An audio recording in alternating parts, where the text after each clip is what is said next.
WhatsApp guys, तो finally reveal हो चुका है काफ़ी हद तक ये स्पिट्सविला का विनर कौन होने वाला है। तो पहले तो भाई के चैनल को सब्सक्राइब कर लो आप लोग, क्योंकि आप लोग वीडियो तो देख के चले जाते हो बट सब्सक्राइब करके नहीं जाते। तो ये चीज़ अच्छी नहीं है, मोहब्बत दोनों साइडों से होती है, एक तरफ से नहीं होती, ठीक है। तो सब्सक्राइब लाजमी है। अच्छा, आप बात करते हैं यार कि विनर कौन हो सकता है। देखो, सबसे पहले तो मैं आपको क्लियर कर दूँ कि जो मैं अपना पॉइंट ऑफ व्यू रखता हूँ ना, ये इनके पॉडकास्ट से, इनके वीडियोज़ से और ये जो बातें करते हैं ना, मैं वहाँ से सारी एजम्पशंस लगाता हूँ, इनकी बातों से नोट करता हूँ।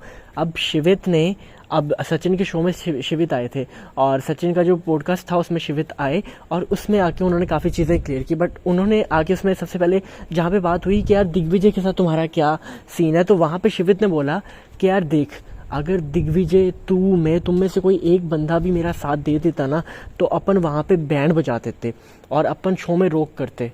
हालांकि हम टास्क हार जाते कभी ना कभी, बट ये है कि हम अगर साथ में होते ना, तो अगर सोच अपने दिमाग चल रहे होते ऐसे कि मेरा और दिग्विजय का दिमाग इकट्ठा चल रहा है, तो हम तो वहाँ पे बैंड बजा के रख देते। तो शिवित ने इस तरह की बातें की कि अगर हम साथ होते ना तो हम चीज़ें पलट देते। मतलब कि शिवित का कहीं ना कहीं कहना ये था कि हम साथ नहीं थे, इसकी वजह से दिग्विजय, मैं और तू हारे हैं। अब उनका कहीं ना कहीं इशारा ये है कि हम स्पिट्सविला हारे हैं, ठीक है। एक तरह से ये इशारा ही हो गया ना, क्योंकि अगर साथ होते तो हम, मतलब कि अगर एक बंदा जीता हो तो उसको ये बातें करने की ज़रूरत है ही नहीं कि अगर हम टीम में होते, अगर हम साथ होते, हम सबकी बैंड बजा के रखते। अब आपको पता है कि शिवित ने स्टार्ट में टास्क के लिए दिग्विजय को बुलाया भी था, बट दिग्विजय ने वहाँ पे कहा कि यार मैं नहीं कर सकता, अगर कोई दूसरा है तो ठीक है, क्योंकि दिग्विजय वहाँ पे शिवित के साथ दोस्ती करना नहीं चाहते थे।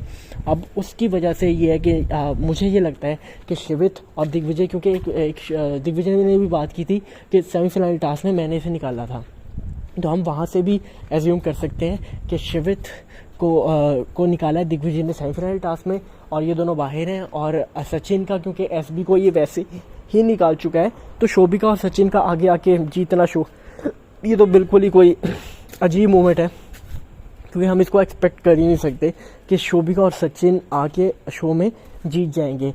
टोटली नॉनसेंस बात है। मुझे नहीं लगता ये शो में सचिन और शोभिका जीत सकते हैं। अगर एसबी होती तो मुझे एक्सपेक्टेड था, क्योंकि एक अच्छा लव मैच बनता।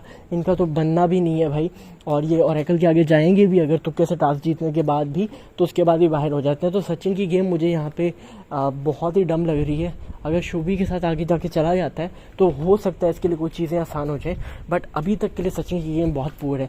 उसके बाद दिग्विजय के बारे में बात करते हुए शिवित ने कहा कि यार देखो, मैं दिग्विजय से, मुझे कोई इशू नहीं है। अगर दिग्विजय अभी भी दोस्ती करना चाहता है ना, तो मैं तैयार हूँ। तुझे पता है मैं दोस्ती वाला बंदा हूँ, मैं दोस्ती रखता हूँ, ठीक है। मैं ऐसी चीज़ें रखना ही नहीं चाहता। तो हो सकता है कहीं ना कहीं दिग्विजय और शिवित हमें इन फ्यूचर दोस्त देखने को मिले। हालांकि अभी एक दूसरे के खिलाफ रील्स डालते हैं, कमेंट करते हैं, बातें करते हैं। अब आपको पता है कि पॉडकास्ट भी ये कुछ हफ्ते पुराना है, और अब जो रिसेंट में ये दोबारा इनकी आपस में चलती है, एक दूसरे की शॉर्ट्स पे, एक दूसरे की रील्स पे, एक दूसरे को टैग करके बातें करते हैं, बोलते हैं। तो एक्सपेक्टेड है कि इन फ्यूचर शिवित की और दिग्विजय की फ्रेंडशिप हो जाए, क्योंकि 2 शो एक साथ कर चुके हैं ये दोनों, और काफ़ी अच्छा बॉन्डिंग भी है इनका। तो एक्सपेक्टेड है इन फ्यूचर ये दोनों एक साथ हमें देखने को मिल सकते हैं। तो गाइस, अगर